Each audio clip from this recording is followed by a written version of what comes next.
बिस्मिल्लाहिर्रहमानिर्रहीम। मेरे मोहतरम और अज़ीज़ दोस्तों, अस्सलाम वालेकुम।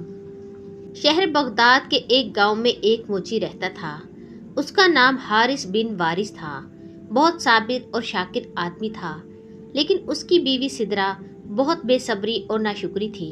हर वक्त अपने मियाँ को ताने देती रहती थी कि तुम निकम्मे हो, काहिल हो, इतने थोड़े पैसे कमाते हो कि बहुत मुश्किल से गुजारा होता है।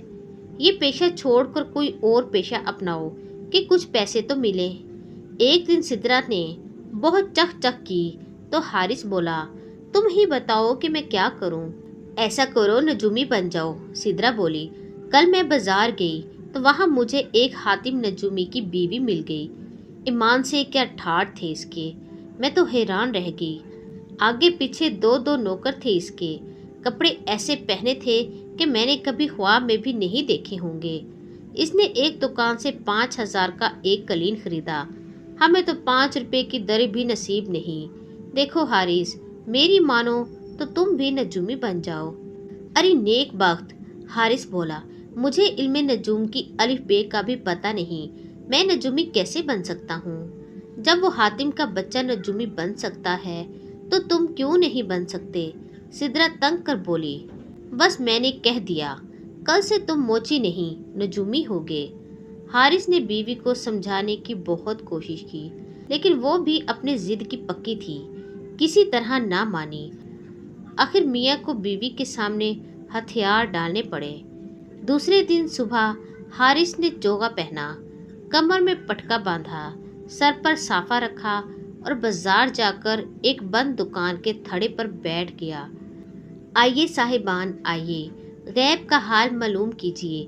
मैं आपके सितारों की चाल बदल कर आपकी हर मुश्किल आसान कर सकता हूँ। आइए आइए, मत शर्माइए, मत घबराइए, मैं बहुत पहुँचा हुआ नजूमी हूँ। आन की आन में इसके गिर्द लोगों का मजमा लग गया। इस मजमे में बगदाद का एक मशहूर जोहरी भी था।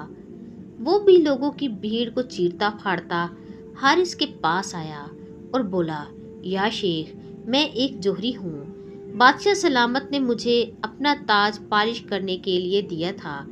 इसका एक हीरा गायब हो गया है। अगर वो हीरा ना मिला तो मैं बेमौत मारा जाऊंगा। हारिस आसमान की तरफ देखकर बोला, तुम्हारा सितारा गर्दिश में है। इसे गर्दिश से निकालने में 1 घंटा लगेगा। अब तुम जाओ, 1 घंटे बाद आना। कहने को तो इसने कह दिया, मगर दिल में घबरा रहा था कि हीरे के चोर का पता कैसे चलाऊंगा। मेरे तो फरिश्तों को भी मालूम नहीं कि चोर कौन है और हीरा कहाँ है। इसने एक ठंडी सांस भरी और बोला, अरे सिदरा, तूने अपने शोहर को किस मुसीबत में फंसा दिया है।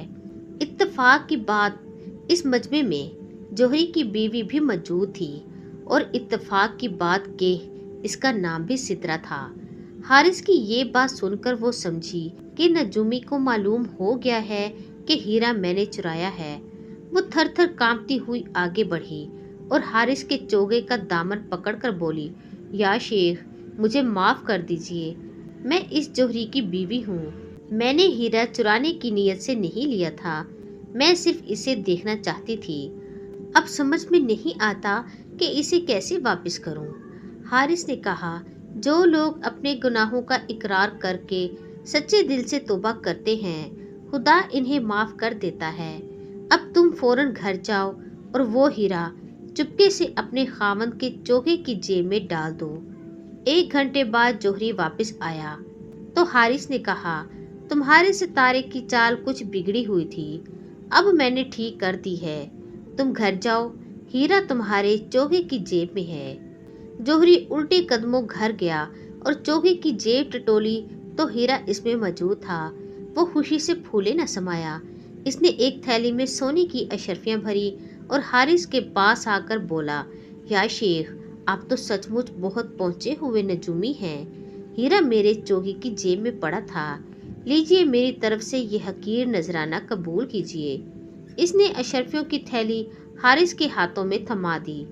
हारिस ने घर आकर थैली सिदरा को दी और बोला, लो ये अशरफियां, अब मुझसे ये काम मत करवाना। आज तो मैं बच गया, रोज रोज नहीं बचूंगा। सिदरा अशरफियां देखकर पागल हो गई। इसने हारिस की बात सुनी अनसुनी कर दी और अशरफियां गिनने लगी। दूसरे दिन नाश्ते के बाद हारिस दुकान पर जाने लगा तो सिदरा ने कहा, किधर चले? अब तुम हारिस मोची नहीं बल्कि बगदाद के मशहूर नजूमी हारिस बिन वारिस हो। बाजार जाओ और लोगों को बेवकूफ़ बनाकर इनकी जेबें खाली कराओ। जबरदस्त का ठेंगा सर पर, ताकतवर की बात मानना पड़ती है। हारिस ने चोगा पहना, कमर में पटका बांधा, सर पर अमामा रखा और बाजार जाकर एक बंद दुकान के थड़े पर बैठ गया। आहिस्ता आहिस्ता लोग जमा होने लगे, कोई कुछ पूछता तो कोई कुछ। हारिस यूं ही अटल पिछू जवाब देकर इनसे पैसे ऐंठ लेता। शाम को घर वापस आया तो इसकी जेब भरी हुई थी। एक सुबह को वो बाजार जाने की तैयारी कर रहा था कि किसी ने दरवाज़ा खटखटाया। बाहर निकला तो देखा कि 2 सिपाही खड़े हैं। उन्होंने अदब से सलाम किया और बोले, बादशाह सलामत ने आपको याद फरमाया है, अभी इसी वक्त हमारे साथ चलिए। हारिस शाही महल में पहुंचा तो वहां बादशाह और वजीरों के अलावा शहर का कोतवाल भी मौजूद था। वह दिल में डरा कि खुदा खैर करे, कहीं बादशाह को मालूम तो नहीं हो गया कि मैं असली नजूमी नहीं हूँ और लोगों को बेवकूफ़ बनाकर पैसे बटोरता हूँ। इसने झुककर बादशाह को 3 फर्शी सलाम किए और हाथ बांधकर सर झुकाकर खड़ा हो गया। बादशाह बोला, परसों रात हमारे खजाने से हीरे जवाहरात के 40 संदूक गायब हो गए हैं। पुलिस चोरों का सुराग लगाने में नाकाम नहीं है। हमने सुना है कि तुम बहुत अच्छे नजूमी हो। अगर तुमने चोरों का पता चला लिया तो हम तुम्हें मुंह मांगा इनाम देंगे। हारिस बोला, आलीजा, ये किसी एक चोर का काम नहीं, ये 40 चोरों का काम है। इसका खोज लगाने में 40 दिन लगेंगे। ठीक है, हम तुम्हें 40 दिन देते हैं, लेकिन अगर तुमने 40 दिन में इन चोरों का सुराग ना लगाया तो तुम्हारी खाल खिंचवा कर भूस भरवा देंगे। हारिस गिरता पड़ता घर आया और सिदरा से बोला, जल्दी करो और बोरिया बिस्तर बांधकर यहाँ से निकल चलो। कहाँ चले? सिदरा ने पूछा। तुम्हारी अम्मा के घर, हारिस ने जवाब दिया। मेरी अम्मा को मरे 10 साल हो गए, सिदरा बोली, मगर मैं पूछती हूँ, ये इक्का इक्की बोरिया बिस्तर गोल करने की क्यों सूझी तुम्हें? हारिस ने कहा, चोरों ने बादशाह के खजाने से हीरे जवाहरात के 40 संदूक चुरा लिए हैं और इसने मुझे इनका खोज लगाने का हुक्म दिया है। मैंने 40 दिन की मोहलत मांगी है।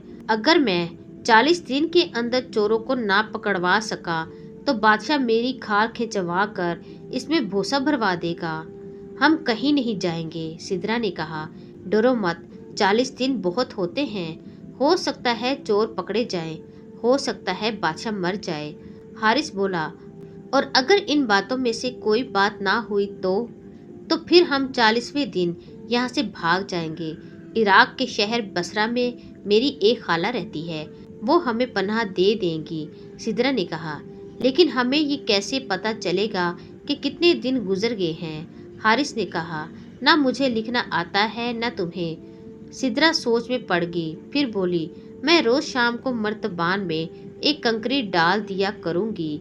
इस तरह मालूम होता रहेगा कि इतने दिन गुजर गए हैं। जिन चोरों ने शाही खजाने में चोरी की थी, इनका एक साथी शाही महल की जासूसी करता था। इसने अपने सरदार को बताया कि बादशाह ने बगदाद के एक नजूमी को हमारा खोज लगाने पर मुकर्रर किया है। ये शख्स नजूम का बहुत बड़ा आलिम है। इसने बादशाह को हमारी सही तादाद बता दी है और वादा किया है कि 40 दिन के अंदर वो हमें पकड़वा देगा।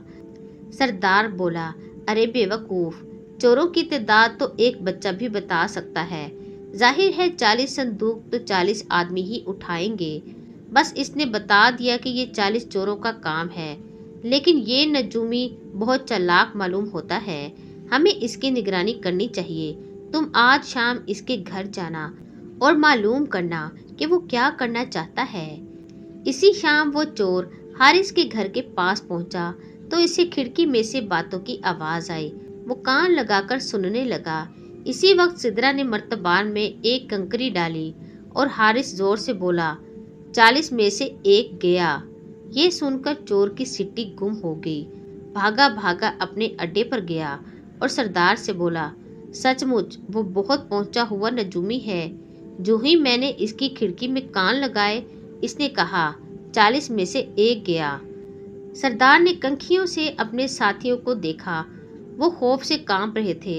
سردار ان کی ہمت باندھنے کے لیے زبردستی مسکرایا اور بولا تم نے غلط سنا ہوگا، کل 2 آدمی جائیں گے اور نجومی کی کھڑکی سے کان لگا کر اس کی باتیں سنیں گے۔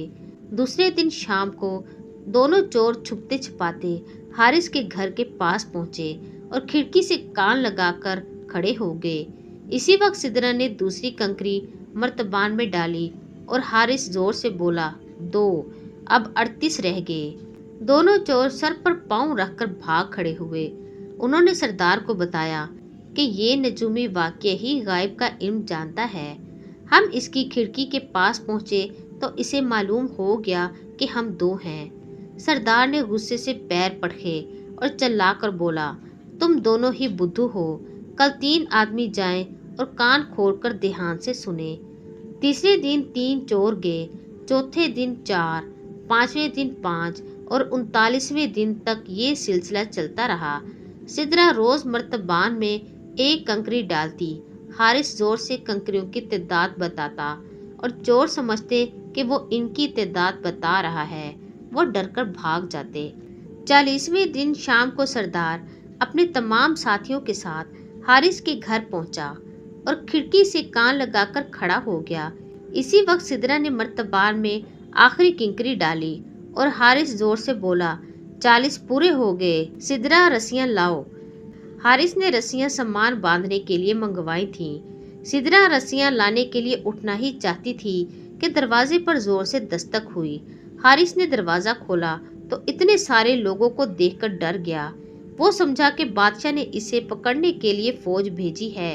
وہ کچھ کہنا چاہتا تھا کہ چوروں کا سردار اس کے قدموں میں گر پڑا اور گڑ گڑا کر بولا شاہی خزانے کی چوری ہم نے کی تھی، بادشاہ کو نہ بتائیں، وہ ہمارا زن بچہ کوہلوں میں پہلوا دے گا، ہم آپ کا گھر سونے چاندی سے بھر دیں گے۔ حارث غصے میں بولا بے ایمانو، تمہارا خیال تھا کہ تمہارے اس جرم کا کسی کو پتہ نہ چلے گا؟ ارے ہم سے تو دنیا کا کوئی بھید چھپا ہوا نہیں ہے۔ اب تمہاری خیریت اسی میں ہے کہ چوری کا سارا مال بادشاہ کو واپس کر دو۔ سردار نے کہا لیکن حضور، ہم بادشاہ کے پاس جائیں گے تو وہ ہمیں قید خانے میں ڈال دے گا، بلکہ ہو سکتا ہے وہ ہمارے سر قلم کروا دے۔ حارث بولا تو تم ایسا کرو، سورج نکلنے سے پہلے پہلے تمام صندوق بادشاہ کے محل کی مشرقی دیوار کے پاس دفن کر دو اور وعدہ کرو کہ آئندہ کبھی چوری نہیں کرو گے۔ میں بادشاہ کو تمہارے بارے میں کچھ نہیں بتاؤں گا۔ حضور نے جیسا کہا ویسا ہی ہوگا، سردار نے کہا اور اپنے ساتھیوں کو لے کر چلا گیا۔ دوسرے دن صبح بادشاہ کے سپاہی حارث کے گھر آئے اور اسے گھوڑے پر بٹھا کر شاہی محل لے گئے۔ بادشاہ نے پوچھا ہمیں امید ہے تم نے چوروں کا کھوج لگا لیا ہوگا اور ہمارا خزانہ مل گیا ہوگا۔ آپ کا خیال درست ہے عالیجا۔ حارث بولا لیکن حضور یہ فرمائیں کہ حضور کے نزدیک دونوں چیزوں میں سے کون سی چیز زیادہ اہم ہے، خزانہ یا چور؟ میں ان میں سے صرف ایک چیز حضور کے حوالے کر سکتا ہوں۔ دونوں چیزیں دینے سے ستاروں نے منع کر دیا ہے۔ ہمیں خزانہ چاہیے، چوروں سے پھر کبھی نمٹ لیں گے، بادشاہ نے کہا۔ تو پھر حضور میرے ساتھ تشریف لائیں۔ حارث بولا۔ بادشاہ وزیر اعظم اور سپاہی حارث کے ساتھ چل پڑے۔ وہ انہیں شاہی محل کی مشرقی دیوار کے پاس لے گیا اور سپاہیوں سے کہا کہ زمین کھودیں۔ انہوں نے زمین کھودی تو اس میں سے 40 صندوق نکلے۔ بادشاہ خوش ہو کر بولا حارث، تم تو کمال کے آدمی ہو، ہم آج سے تمہیں شاہی نجومی مقرر کرتے ہیں۔ حارث ہاتھ جوڑ کر بولا میرے ستاروں نے مجھ سے کہا ہے اب تم نجومی کا پیشہ چھوڑ دو اور موچی بن جاؤ، اسی میں تمہاری بھلائی ہے۔ بادشاہ نے حارث کو غور سے دیکھا اور بولا ویسے تم شکل سے موچی لگتے ہو، کوئی بات نہیں، ہم تمہیں شاہی موچی مقرر کرتے ہیں، اب تم شاہی خاندان کے جوتے بنایا کرو گے۔ میرے محترم اور عزیز دوستو، کہانی یہاں ختم ہوئی، لیکن کہانیاں کبھی ختم نہیں ہوتی۔ اگر آپ کو کہانیاں سننا اور پڑھنا پسند ہے تو میرے چینل کو سبسکرائب کریں، ویڈیو کو لائک کریں، شیئر کریں۔ ملتے ہیں اگلی نئی ویڈیو میں نئی کہانی کے ساتھ۔ تک فی امان اللہ۔